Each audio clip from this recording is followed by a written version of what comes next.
Jill and I have had you all in our prayers, and I mean that sincerely. We're here today because we wanted to tell you in person that we're thinking of you and we're not leaving. We're not leaving until this gets done. I promise you that. Today we have one job and only one job, and that's to make sure the people of Florida get everything that they need to fully, thoroughly recover.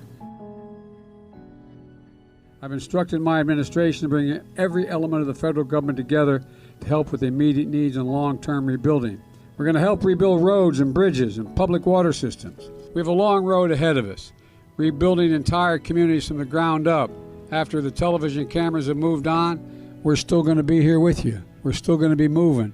We're still going to be doing everything we can to try to put your lives back together again. The people of Florida, to all of you, we're in this together.